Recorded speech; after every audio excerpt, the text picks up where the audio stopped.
Hey guys, welcome back. Today we're gonna be making a little tool to draw dimension lines for technical drawings. Here's what we got. Two controllers for the starting point and ending point of the line. A third one that will allow us to change the height. We're gonna have some controls over the thickness, the offset of the line, the arrow size, the text size, and we will be able to change the controller size.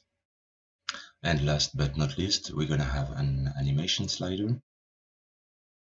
So here we are at 0, here we have 100%. So we're gonna be able to control the whole animation with only 2 keyframes. And just for the example, I'm gonna create a cube and enable the snapping. I want to snap on the vertices and the edges. We're gonna be able to snap the first point on the edge and the other one on the other side. We're gonna be able to place those really precisely. The cube here is 200 centimeters and we get exactly those 200s. I'm gonna control drag and make a copy. Using shift, I'm gonna rotate this 90 degrees. I'm gonna snap the ends on the corners. Now we have 3 dimension lines. I select the main controller for each of them, and this allows us to change the parameters for the 3 lines at the same time. And now we can easily offset the animation. We're gonna have the bottom one appearing first, then the second one, and I'm gonna make the third one appear a little later. We really just have 2 keyframes for each animation. We're going to be able to place different dimension lines really quickly, and it's going to be really easy to just change their animation. We're going to start a blank project. I'm going to add a null object, and I'm going to call this one measure. And this is the one that holds the whole tool. I control drag this one and I make a copy. This one will be called height. I'm going to make this one a triangle. I want it to be on XY. I'm going to give it a color and make this yellow. I control drag once more. This one will be called start. Using shift, I'm going to move this one to the left 100 centimeters. On the Y, I want this to be at 0, to be on the same level as the main null. I'm going to change this one to a point. I want this to be green. I control drag once more, and this one will be start height. I'm going to select this one, and using shift, I'm going to select the height, and I'm going to add a PSR constraint. I'm going to deactivate the scale and rotation. I just want it to be constrained on the y-axis. So if I set the x value to 0 again, it's going to stay over the start null, and it's going to be constrained to the y value of the triangle. We want the constraint to be local, because if we rotate the tool, we're going to have some troubles. This one will simply be a dot. Going to MoGraph, I'm going to add a tracer object. This will be called tracer start. Using Alt, I'm going to add a sweep. This will be a parent of the tracer. With the sweep selected, I'm going to add an end side. In the object tab of the tracer, we want to trace the start null and the start height. We're going to set this one to connect all objects. Using T, I'm going to downscale the end side. I'm going to control drag and make a copy of that one and call it end. We want the X value for this one to be 100. This is called end height. This one is sweep start. Control drag again, and I call this one sweep end and tracer end. I'm just going to delete the trace links. This time I want to trace the end and end height. I'm going to double click in the shaders to make a new one. I'm adding it to the main null. I deactivate the color and reflectance. I just want the luminance. So we got something that stays white all the time. And so we can now move the controllers and adjust the shape of this tool. The triangle here will be the main controller. So I'm gonna go to manage user data and add a new one. This will be called thickness. I want a float slider. We want a reel with a 0.001 step. For the maximum, 100 will be enough. For the default value, I'm gonna set this to 5. We're gonna add an xpresso tag on the main null. Import the triangle. Import the user data, and this will drive the radius of the endsites.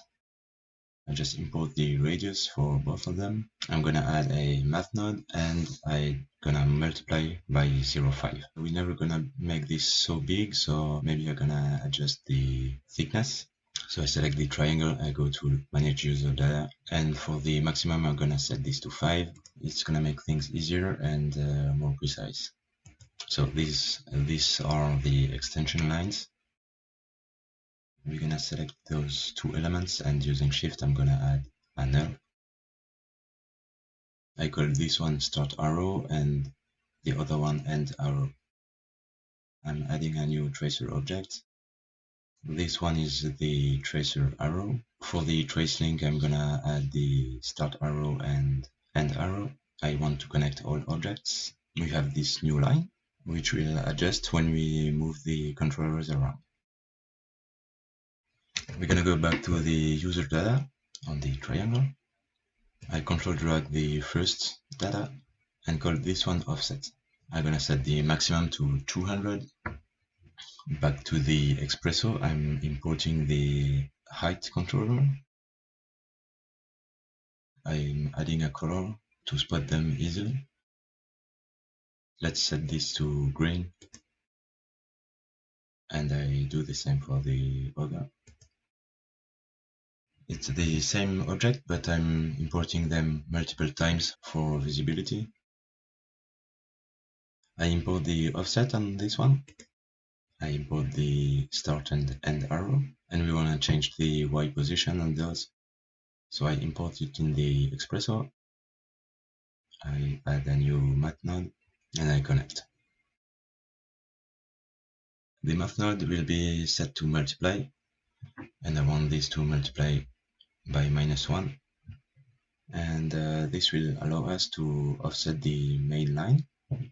I select the start and end arrow, and using shift I'm gonna add a disk, and those will be the arrowheads. I want them to be oriented on Z and make them smaller. Here we have too many segments. I want only one disk segment and 3 rotation segments. So this gives us triangles. I rotate this one when 80 degrees. This will be arrow start and arrow end. I want to modify them a little bit, so I select them and going to MoGraph, and using shift I'm gonna add a plane effector. I want it to be a child of the arrows. I'm gonna hide them. I want to set the deformation to object. I uncheck the position, and I'm gonna change the Y scale to -0.6. This is gonna make the arrows a little more interesting. At this point we're gonna add a new user data. I control drag the offsets, and this will be arrow size. We're gonna import that into the xpresso once more. The arrows, here I'm gonna copy the color.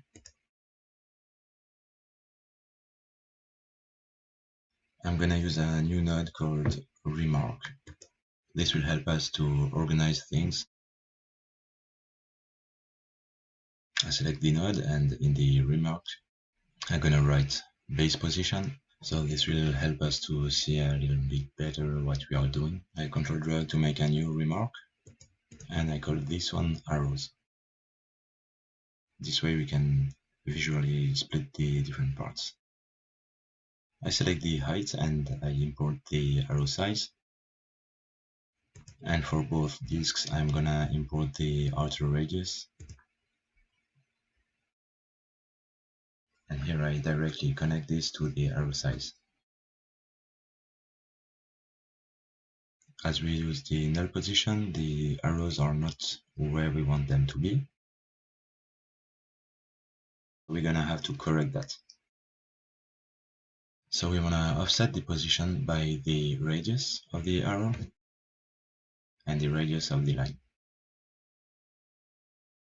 To do that, I'm gonna import the thickness. I'm looking for a new math node, and I'm adding those two together. We want to move it on the x-axis. I'm adding them to the xpresso.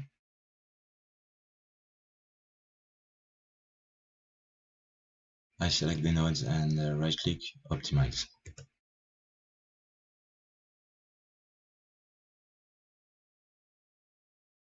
So this is the arrow start, and if I connect this to the X position, we can see the arrow is offset. But instead of using a math node, we're gonna use the formula, and we connect the arrow size and thickness to a new value. I right-click and optimize.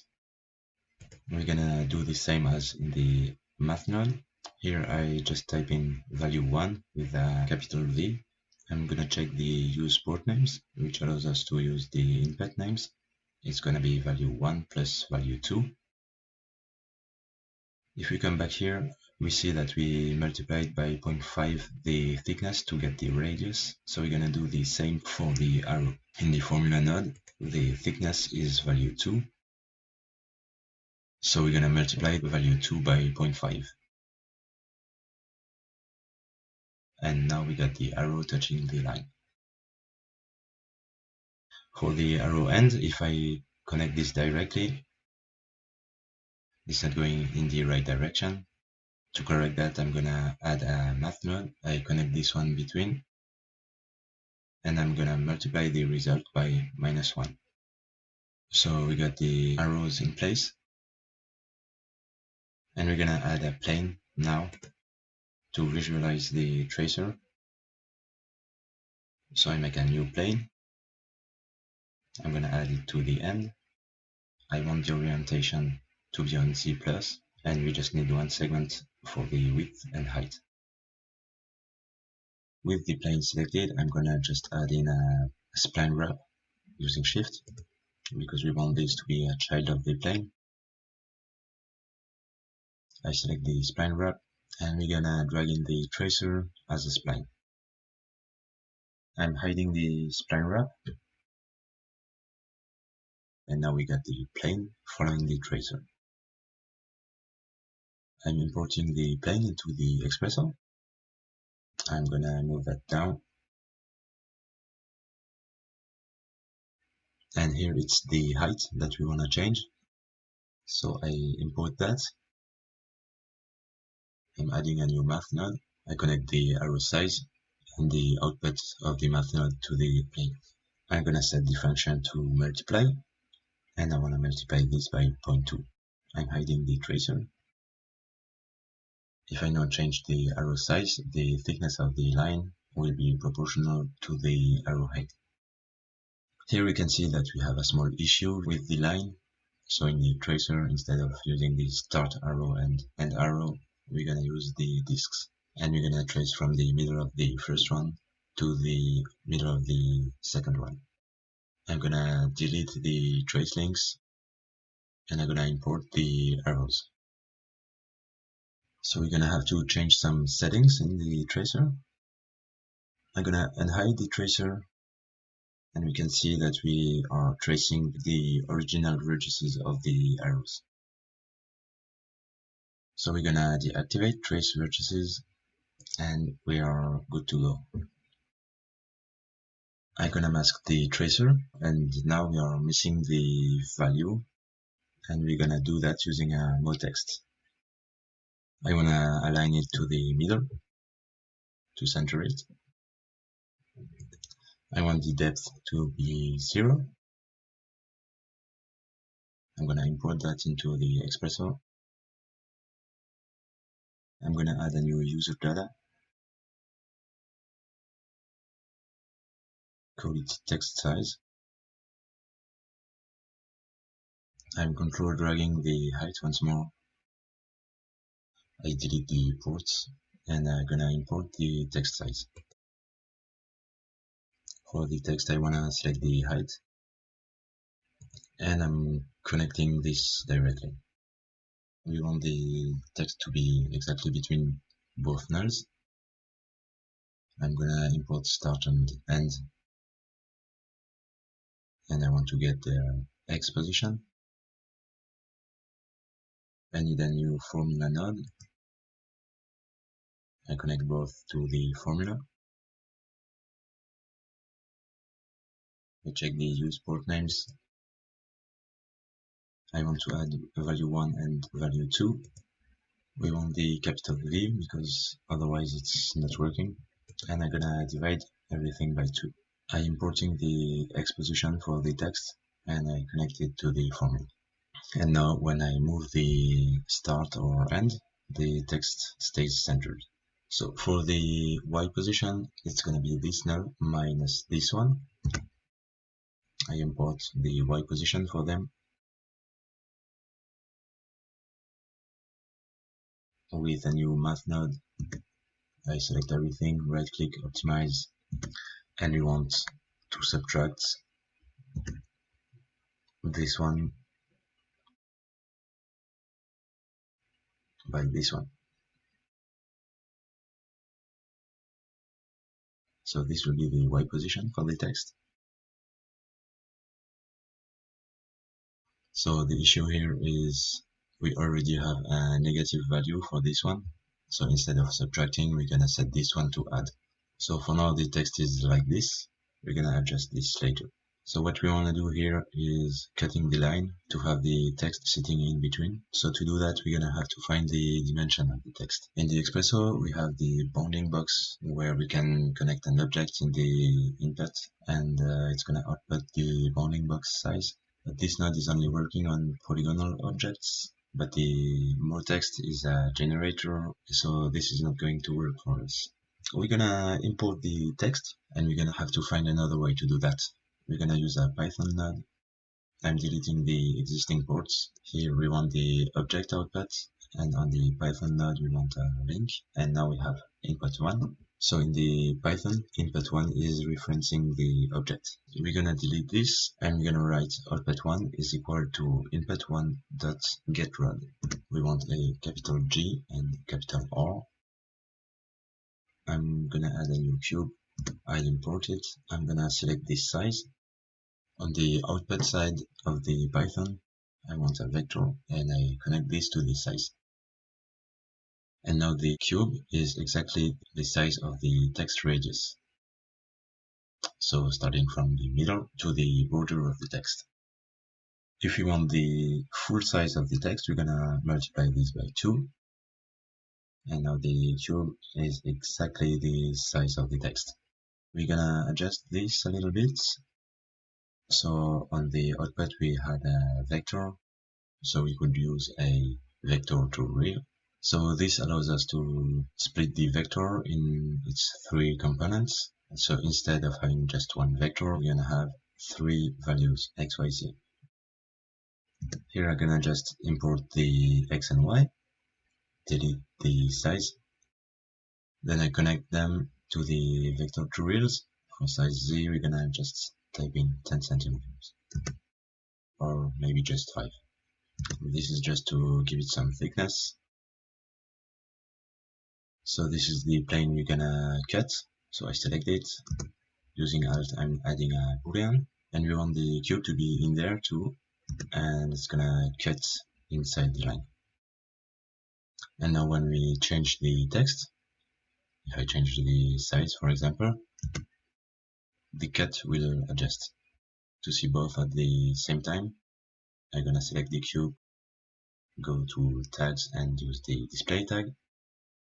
I'm gonna check use on the shading mode, and I want this to be lines. The boolean's position is on 0, so it's aligned with the main null. So the cube position will be the same as the text. So here we get the x position for the text. So we're gonna import the x position of the cube, and we can connect this to the formula. And now when we move the start or end, the cube and the text are aligning properly on the x. I'm gonna import the y position, and we'll be using the y position of the text that we defined before.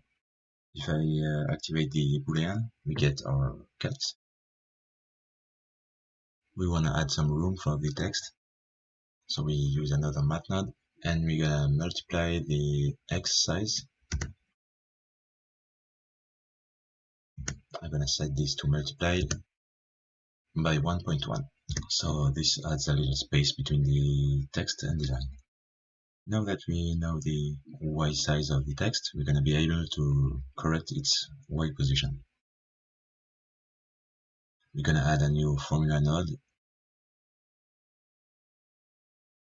So we wanna get the position of the line. We wanna get the y position of the text. Here we wanna use the y position. I check the use port times. So we're gonna have value 1, which is the line y position, and subtract half of the height of the text, minus value 2, and we wanna divide this one by 2. This is gonna be the new y position for the text. Alright, so now the text is centered on the line. So now we should be able to change the size of the text. It should stay centered. We can change the offset. Okay, so we can easily change everything and it updates as we want. Here we could add a controller for the size of the nulls. This will be control size. I import the height controller.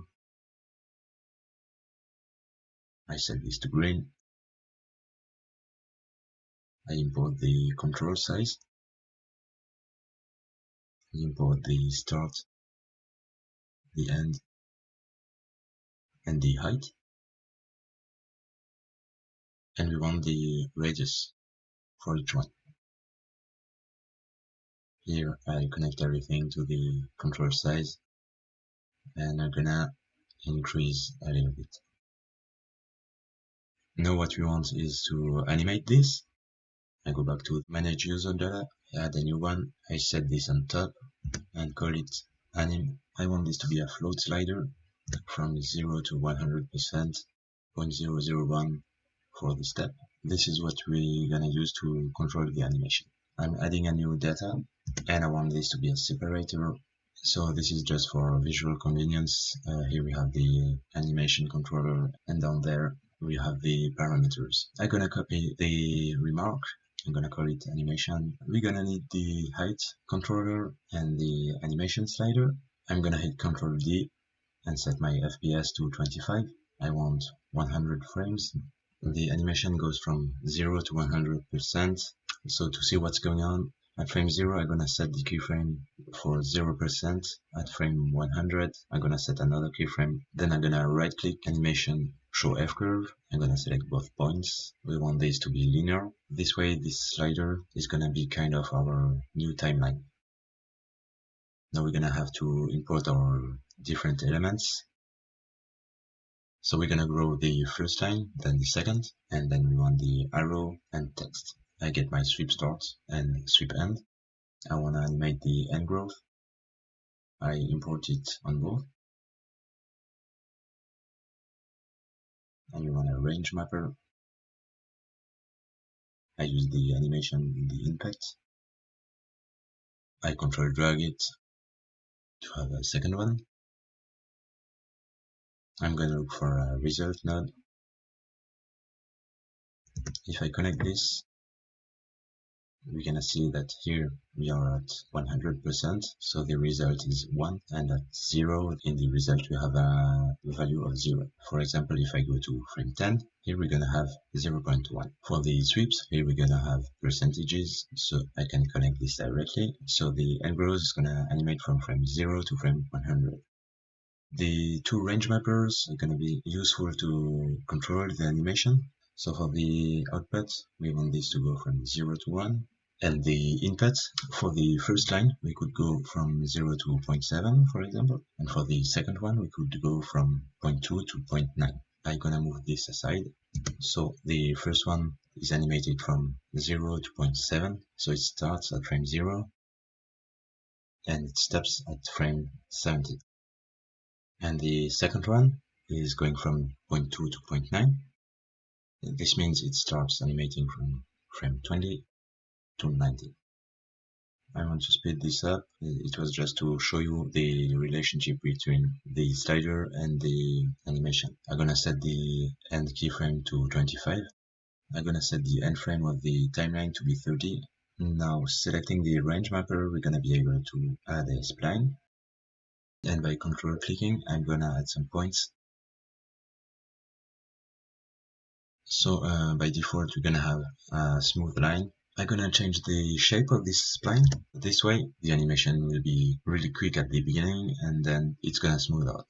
I'm gonna copy the spline, and going to the second range mapper, I'm gonna paste it in there. So we're gonna have the same behavior on this side.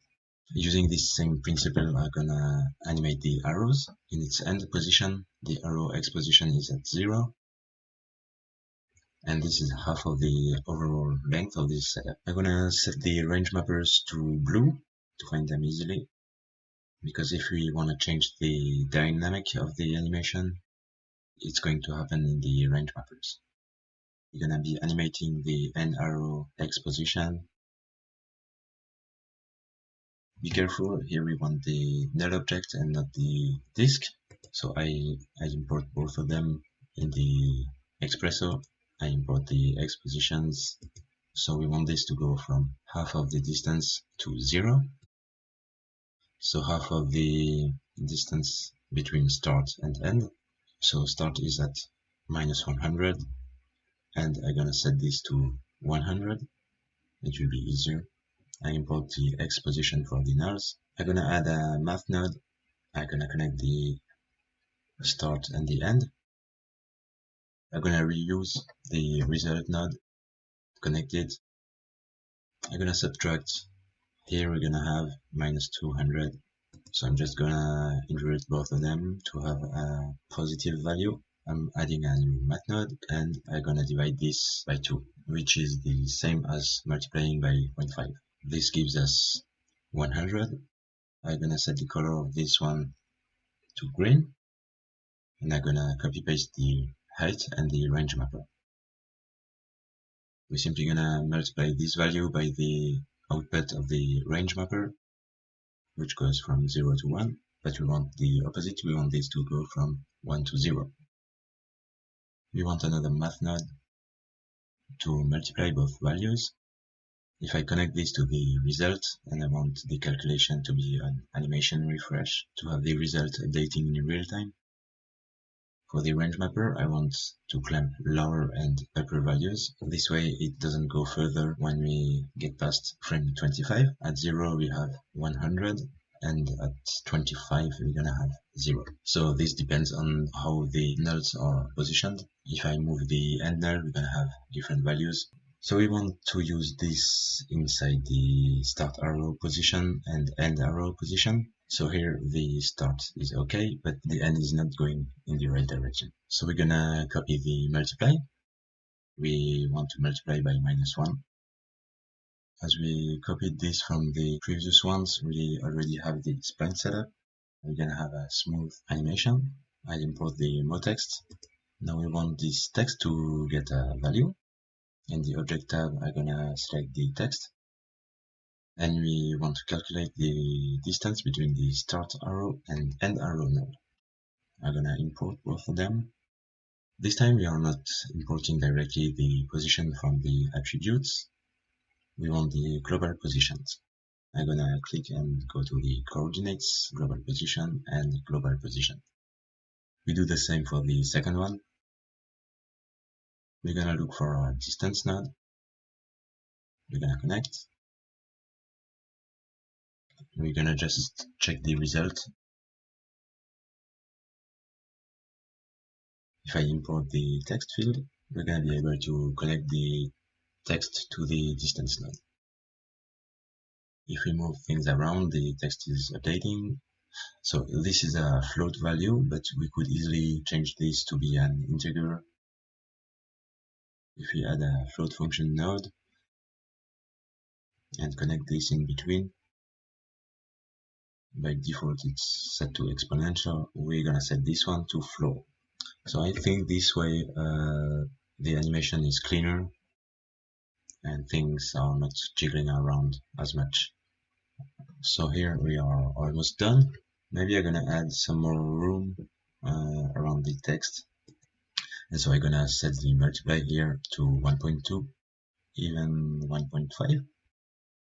This looks good to me. I just wanna offset the animation for the arrows. So we want this to be really ending on the last keyframe. This is not too bad, I just wanna reduce the arrow size. I think it looks better like this. Maybe the text size. When the arrow unfolds, we don't want it to be visible at first. So we're just gonna add in a new null. I'm gonna move it here and set everything inside the null. I'm gonna call this hide. So this way we're gonna have an easier time to hide or unhide this part. I copy the height with the animation slider. I want the null we just created. We're gonna import the visibility values. Then we're gonna look for a compare node. At frame 0, now the visibility of the hide is going to be off. In fact, here we are comparing the animation value, so when it's equal to 0, the hide null switches to off, and as soon as it's not 0 anymore, it switches back to on. Now what we could add is, if for some reason we want the measurement line to be inverted, we want to be able to reverse the value easily. To do that, we're gonna add a little control here, manage the data, add a new one, and here we want a boolean. We're gonna call this invert. So I import that. We want the text. We want to control the B rotation. I'm gonna import the invert. I'm gonna go for a condition, connect this to switch and the output to the rotation. So depending on the value in the switch, so if it's unchecked, we want this to be 0, and when it's checked, we want this to be 180 degrees. We want degrees and not radians, so we're gonna look for a degree node. We're gonna connect this here, and this node will help us to convert degrees to radians. So if I check this, it's gonna reverse the angle. If we didn't use the degrees node, the text would be like that. Last thing we wanna do is to correct the position. So this is the Y position we have here. Here we have the line position, and here is the height of the text. If we change the minus sign in the formula for a plus sign, we get the correct position. So we're just gonna copy this formula node. I'm gonna connect it back. I'm gonna move my condition up there. I'm gonna copy the condition and connect it to the Y position. For the values, this will be the base value. This is the corrected value when the text is reversed. For now, both are the same, and so in this one we want a plus sign. Alright, so when it's looking down, we can have the text upward, and when it's rotated up, we could just go to the main controller and check the invert, and we are good to go. So that's it for this dimension lines tool. In the next video, we're gonna be making the same kind of tool but for angles. Thank you for watching, and see you in the next one. Bye.